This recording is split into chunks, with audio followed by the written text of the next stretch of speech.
नमस्कार दोस्तों, स्वागत है आप सभी का हमारे चैनल में, जहां हम आपको देते हैं फाइनेंस और इन्वेस्टमेंट से जुड़ी जानकारियां। तो आज हम बात करने वाले हैं how to select stock for long term investment in India.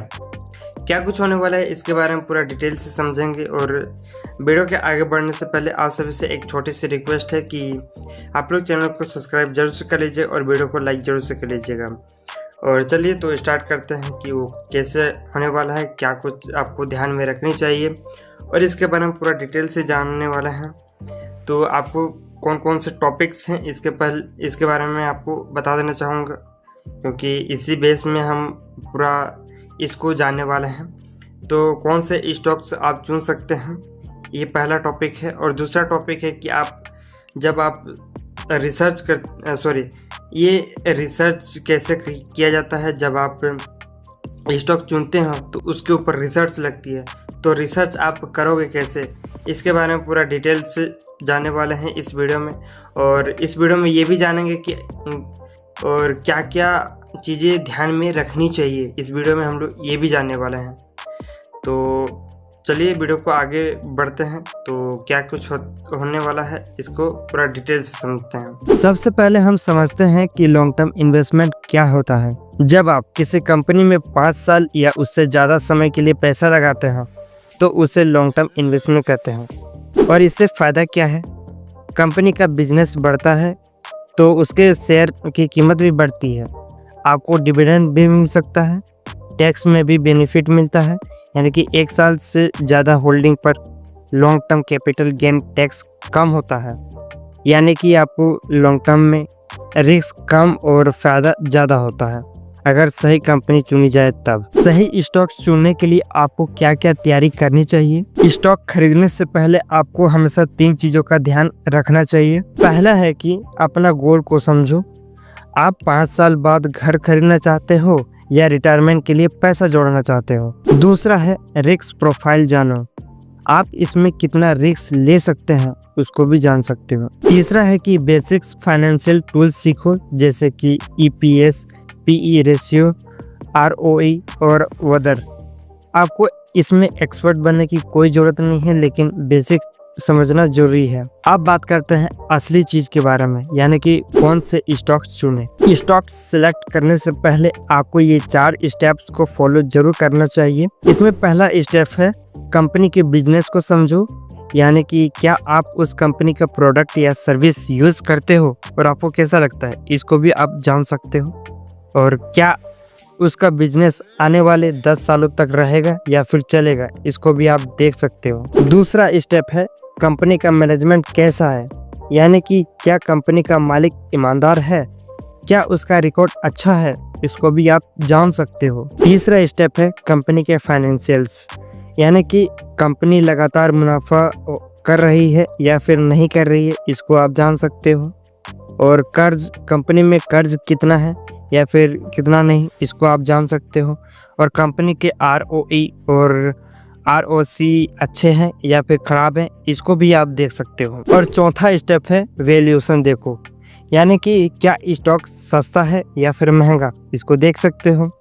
और PE रेशियो और प्राइस टू बुक देख सकते हो। तो अब बात करते हैं लॉन्ग टर्म के लिए कौन से सेक्टर अच्छे हैं। देखो, हर समय सेक्टर अच्छा नहीं होता, लॉन्ग टर्म के लिए कुछ सेक्टर पर हमेशा ध्यान देना चाहिए। जैसे कि पहला में आता है आपका FMCG में आपका कौन से कंपनी आते हैं, तो ये आते हैं आपके HUL और नेस्ले।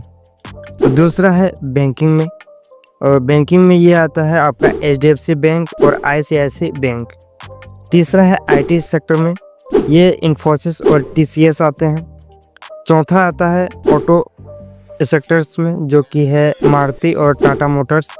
और पांचवा है फार्मा सेक्टर्स में, जो कि सन फार्मा और डॉक्टर रेड्डीज कंपनी है।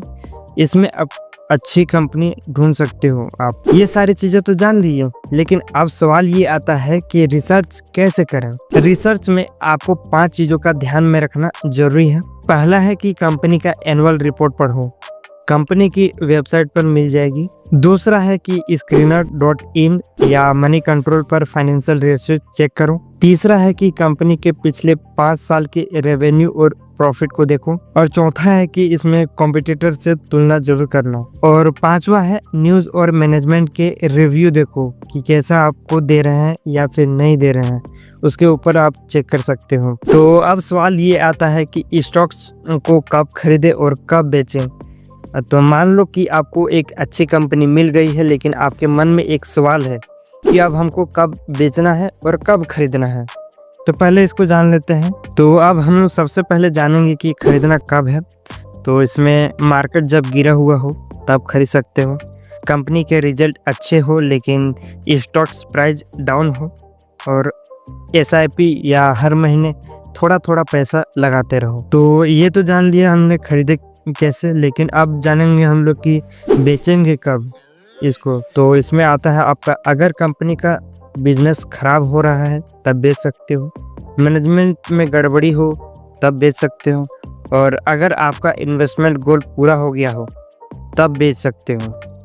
जैसे कि मान लीजिए कि आपका गोल है 10 लाख का, तो आपने 10 लाख तक आपने कंप्लीट कर चुका है, तो ये आप बेच सकते हो इसको, इसमें कोई डाउट नहीं है। बहुत सारे लोगों की कॉमन मिस्टेक्स रहते हैं जो कि लोग हमेशा अवॉइड कर देते हैं। तो कौन कौन से वो मिस्टेक्स है, पहले इसको जान लेते हैं। तो इसमें आपका आता है, टिप्स पर भरोसा करके स्टॉक्स मत बेचो, यानी कि मत खरीदो मत बेचो, और सिर्फ सस्ता देखकर मत खरीदो, अपने इमोशन को काबू में रखो, हर महीने पोर्टफोलियो चेक मत करो, लॉन्ग टर्म में धैर्य रखना जरूरी है। तो अभी तक हमने जितने भी जाना, तो अब हम लोग समझते हैं कि एग्जाम्पल के थ्रू समझेंगे इसको। तो अगर आपके पास 2002 में HDFC बैंक में 10,000 लगाए होते, यदि आप 10,000 लगाते 2002 में, तो आज वो बढ़कर 10 लाख रुपए हो जाते हैं, यानी कि 10 लाख से भी ऊपर हो जाता है मेरे ख्याल से। और इन्फोसिस या एशियन पेंट जैसे शेयर्स लॉन्ग टर्म में ज़बरदस्त रिटर्न देते हैं, तो आप इसको देख सकते हो। और देखने से पहले हमेशा मैं यही सजेस्ट करूंगा कि आप सभी को कि आप लोग रिसर्च जरूर करें। तो अब हम लोग समझते हैं इसके बोनस टिप्स के बारे में, क्या कुछ है इसके बारे में थोड़ा सा समझ लेते हैं। हमेशा 5 या 10 स्टॉक्स में डाइवर्सिफाइड करें, यानी कि आप डाइवर्सिफाइड यहाँ करने का मतलब ये है कि आप हर अलग अलग जगहों में, यानी कि कोई भी कंपनी हो, अलग अलग जगहों में आप निवेश कर सकते हो, अपने पैसे को अलग अलग कंपनी में निवेश कर सकते हो, और हर महीने थोड़ा पैसा लगा सकते हो। जैसे कि आप SIP स्टाइल से कहें तो ये बेहतर होगा। और पेशेंस रखना इसमें बहुत ज़रूरी होता है, क्योंकि ये असली आप गेम चेंजर होता है आपके लिए। तो आई होप ये जानकारी आपको अच्छी लगी है। अच्छी लगी तो वीडियो को लाइक, चैनल को सब्सक्राइब जरूर कर लीजिएगा। और हमने इस वीडियो में सीखा कि लॉन्ग टर्म इन्वेस्टमेंट क्या होता है, और स्टॉक्स कैसे चुना जाता है, और रिसर्च कैसे किया जाता है, और किन किन गलतियों से हमें बचना चाहिए, और इसके बोनस टिप्स क्या क्या हैं, और इसके एग्जाम्पल कैसे लगे आपको। इस वीडियो में आप कमेंट बॉक्स में ज़रूर बताइएगा। मिलते हैं नेक्स्ट वीडियो में नेक्स्ट टॉपिक के साथ, तब तक के लिए धन्यवाद।